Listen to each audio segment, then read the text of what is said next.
38-year-old woman has been jailed for 8 years by a court in Mullingar for her role in carrying out violent burglaries at the homes of 7 elderly people who she had looked after. A 20-year-old man was sentenced to 6 years imprisonment for his part in the crimes, which happened in Athlone between June and September of 2023. 38-year-old Precious Moyo, originally from Zimbabwe and who lived at the Athlone Accommodation Centre at Lissywullen in Athlone, pleaded guilty to burglary and aggravated burglary between June and September 2023. 20-year-old Yaman Halamada, with an address at Warren Grove, Boyle County, Roscommon, also pleaded guilty to the same offences. At an earlier hearing, Mullingar Circuit Court heard that Moyo had worked at a home help agency for a year.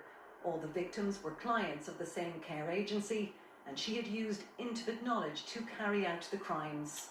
In the first incident, Moyo hung around the house of a 73-year-old woman for 2 hours before sneaking inside and stealing a handbag which contained €24,000. The court heard the woman can't sleep at night since the incident, and both her and her sister are heartbroken and worried. The money was to be used to pay for the sisters' funerals. In another case, Moyo and Alhamada drove to the house of an 80-year-old man who lived alone. They attacked him, pulled off his panic alarm and stole €200, along with jewellery belonging to his late wife. In a victim impact statement, the man said he is constantly worried that someone will break into the house that he built for his family 50 years ago, and he implored the judge to lock these people up for a long time. At sentencing, Judge Keenan Johnson described the crimes as horrific and nasty. He also said that the pair had tarnished the reputation of genuine refugees and added that he did not want people highlighting this case as being indicative of refugees, saying the vast majority are law-abiding citizens.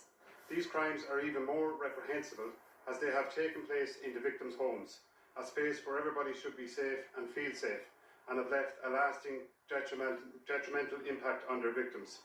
An Garda Síochána appeals to any person who suspects they may be a victim of similar crimes to raise their concerns with a loved one, a friend, a neighbour, a trusted person.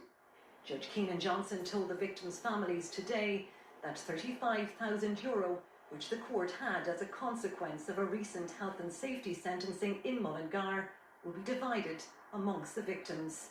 Sinead